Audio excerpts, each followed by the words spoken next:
അസ്സലാമു അലൈക്കും വറഹ്മത്തുള്ളാഹി വബറകാതുഹു.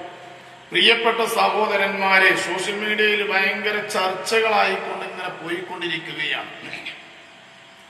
നമുക്കറിയാം, റഹ്മത്തുള്ളാ കാസിമി ഇപ്പോ നടത്തിയ പ്രസംഗത്തിന് മദീന മൂത്തേടത്തേക്ക് ഇങ്ങോട്ട് വരുന്നുണ്ട് എന്നൊക്കെയാണ് കേട്ടത്.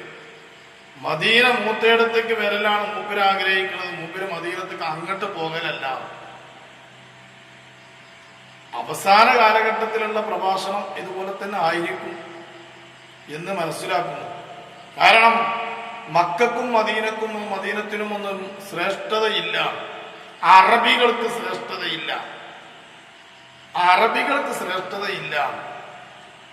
ആ സൗദി അറേബ്യയിൽ 3-4 ലക്ഷം ജനങ്ങൾ ജോലി ചെയ്യുന്ന നമ്മുടെ നാട്ടുകാർ വന്ന് റഹ്മത്തുള്ളാ കാസിമിനെ ശരിയാക്കി കളയും.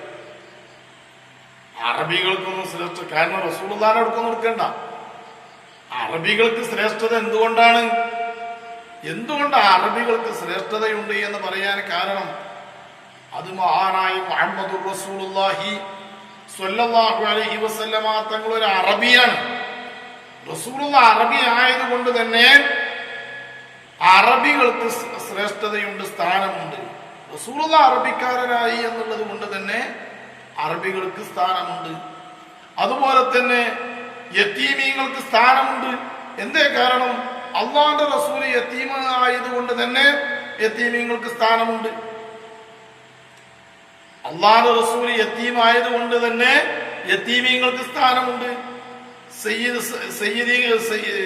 സാദാത്യങ്ങൾക്ക് സ്ഥാനമുണ്ട്. എന്തുകൊണ്ടാണ്? അള്ളാഹുവിന്റെ റസൂൽ സയ്യിദാണ്. അപ്പൊ ആ സാദാത്യങ്ങൾക്ക് സ്ഥാനമുണ്ട്. ഉറപ്പല്ലേ? ഇത് തർക്കമല്ലല്ലോ. എന്നിട്ട് പിന്നെ മദീന ഇങ്ങോട്ട് വരണം, മദീനക്ക് സ്ഥാനമല്ല. കാരണം എല്ലാവരും ആഗ്രഹിക്കുന്നത് മദീനയിൽ വെച്ച് മരിക്കുക, എന്റെ മരണം മദീനയിലായിരിക്കണം. എന്തുകൊണ്ടാണ് അങ്ങനെ പറയുന്നത്? അതാ മദീനയോടുള്ള ഹുബ്ബ് അല്ലേ? സ്വലാത്ത് ചെല്ലുമ്പോൾ മദീന പള്ളിയുടെ മുകളിലുള്ള ആ പച്ച കുബ്ബയെങ്കിലും നിങ്ങൾ ഓർത്തുകൊണ്ട് സ്വലാത്ത് ചൊല്ലണേ. എന്തിനാ അങ്ങനെ പറയുന്നത്? അതങ്ങോട്ടുള്ള തൽബിയായ ഒരു ബന്ധം.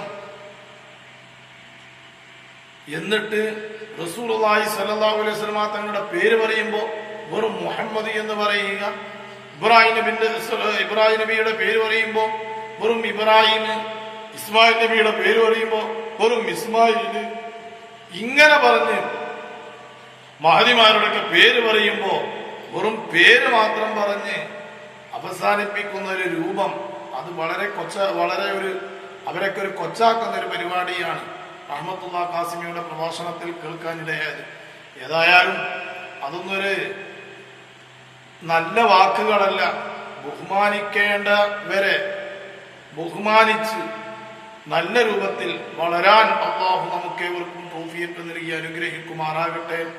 അള്ളാഹുവിന്റെ റസൂലിനെ സ്വല്ലല്ലാഹു അലൈഹി വസല്ലമ തങ്ങളെ കൂടുതൽ സ്നേഹിക്കുന്ന സജ്ജനങ്ങളുടെ കൂട്ടത്തിൽ അള്ളാഹു നമ്മെ ഉൾപ്പെടുത്തി തരട്ടെ. ആമീൻ. അസ്സലാമു അലൈക്കും വറഹ്മത്തുള്ളാഹി.